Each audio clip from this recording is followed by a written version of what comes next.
These creepy clowns have now taken things too far. I knew it was just a matter of time. Up until now they've been scaring people, but there hasn't actually been any injuries. Well, on Wednesday all of that changed. The victim's name is Chinery and he's 28 years old. He's a father and he lives in Blackburn, Lancashire. Simon was at the ATM when he noticed a clown coming up behind him holding a 10-inch long blade. He panicked and tried to grab the knife so that the clown couldn't stab him. But by doing this, he cut his fingers down to the bone. And this has left him permanently disabled. This is requiring him to quit his job as a woodworker. About the attack, Simon had this to say: "I have never been so petrified in all of my life. It has left me feeling sick to the bottom of my stomach. It was literally something from a horror movie." Now I can imagine this must have been a terrifying experience, and I know everyone reacts differently when they're in a state of panic, but I don't understand why he would grab the blade. It just doesn't make sense to me. As we all know, authorities aren't taking these clown antics lightly, and if they see anyone dressed as a clown, they are bringing them in for questioning. As we mentioned in a video earlier this week, an 18-year-old in Britain has already been fined for his killer clown antics. After he was released, he said that he just wanted to join the clown craze, but insists he meant no harm. Hello everyone and welcome back. Thank you for joining me on this beautiful Friday. I'm Court McGinley. As always, don't forget to stay tuned until the end because I will be answering some of your guys' questions. And if you haven't yet, then hit that subscribe button because we bring you cool and informative news stories every single day. Today we have some pretty interesting news stories headed your way, such as the most offensive Halloween costume this year, a guy who adopted a wolf thinking it was a dog, more crazy clown stories, what upcoming movies are hitting box office this week, and so much more. Next, a guy in Arizona accidentally adopts a wolf. How does something like this even happen? As it turns out, this man brought the wolf home under the impression it was a dog. Once at home, the wolf pup was extremely nervous and needed constant attention. But this young wolf pup became quite the escape artist. He would dig under or jump over the fence so he could play with the neighbor's German Shepherd. The neighbor soon became annoyed with this constant visitor and complained, so a bigger barrier was built. But the wolf just chewed through it. Soon this neighbor had enough and he brought the canine to the Humane Society of Southern Arizona. And as soon as they entered the building, the staff members were shocked, and they asked the man, "You know that isn't a dog, right?" It turns out this wolf, now named Neo, is a species of high-content wolf dog, meaning he is an inbred mix of the two species. However, his physical features, behavior, and communication style align more closely with a wolf. Sadly, since many states restrict wolf dog ownership, Neo needed to move to a new home, and he was given to a special wolf dog rescue center in California. He's adapted really well and enjoys playing with his new friends. Yay for happy endings. Next, with all of the recent creepy clown sightings in multiple states, Ronald McDonald has been forced into retirement.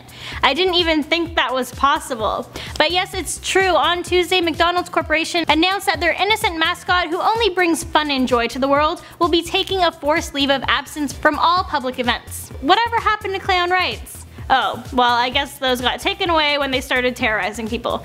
But the whole clown community shouldn't be punished for that. But I guess he's not going to be out and about until this clown craze is over. Next, for those of you who don't know, earlier this week Divergent star Sailene Woodly was arrested during a peaceful protest. About the arrest, Sailene had this to say to her fellow protesters: "One day, baby, we will sing our poetry. The words dripping from our tongues, wet with ripened patience. And the lyrics, the sweet fruit born from the seeds of our aging hands are now sowing." During this whole protest, the actress was actually singled out and arrested for criminal trespassing. She was released later that day. If anything, by police arresting her, that just brings more awareness to her cause. Next, one of the most offensive costumes has been pulled from sale. So over the years, there have been some pretty offensive costumes that have come out, but this one is on another level, and it's regarding something that happened pretty recently, so it's probably too soon to joke about. Well, apparently this site called Costumeish.com was selling a Kim Kardashian being robbed costume. After public outrage, they decided to pull it. This costume was $69.99,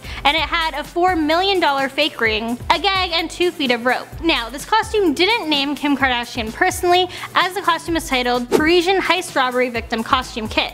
But the picture looks just like her, and then there's the famous $4 million ring that they threw in there. And its description goes as followed: "This Halloween, have some fun with pop culture and dress like the queen of social media." After an extreme public lash out, the costume was taken off of their site earlier this week, and the company tweeted out this message: "Due to the extensive lash out, we have decided to remove the Parisian heist costume from our website. We are sorry if it offended anyone." Next, it is that time of the week where I let you know what super cool, awesome movies are going to be hitting box office this weekend. And we have The Accountant and Kevin Hart What Now? Let's start off with The Accountant. This movie is rated 14A and it's an action, suspense, adventure thriller. This movie has a pretty intimate cast, including Ben Affleck, Anna Kendrick, John Lithgow, and Jeffers Tambor. In this movie, we follow Christian Wolff, who is a mathematical genius, who works as a freelance accountant for some of the world's most dangerous criminal organizations. With the Treasury Department's Crime Enforcement Division closing, Christian takes on a legitimate client. This client is a state-of-the-art robotics company, where an accounting clerk has discovered the discrepancy involving millions of dollars. But as Christian dives deeper and gets closer to the truth, the body count starts to rise. Next, we have Kevin Hart What Now? I am honestly so excited to watch this movie, it looks hilarious. This movie is rated 14A and it's a comedy documentary. In this movie, we have Kevin Hart, Halle Berry, Don Cheadle, Ed Helms, Tim Story, and Joey Wells, among others.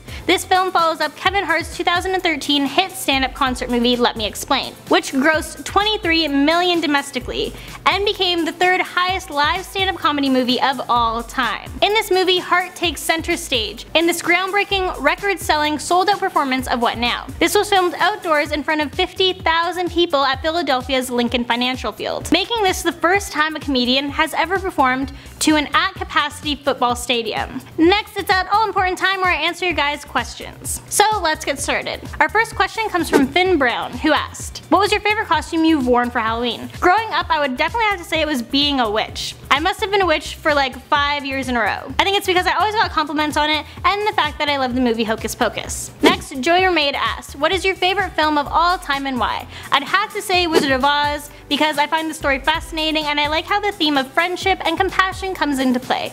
I've always liked it since I was a kid. Next, Amelia Felix asked, what in the world is Nando's? This is from a story I did on fast food restaurants. Nando's is an international casual dining restaurant, and it originated from South Africa.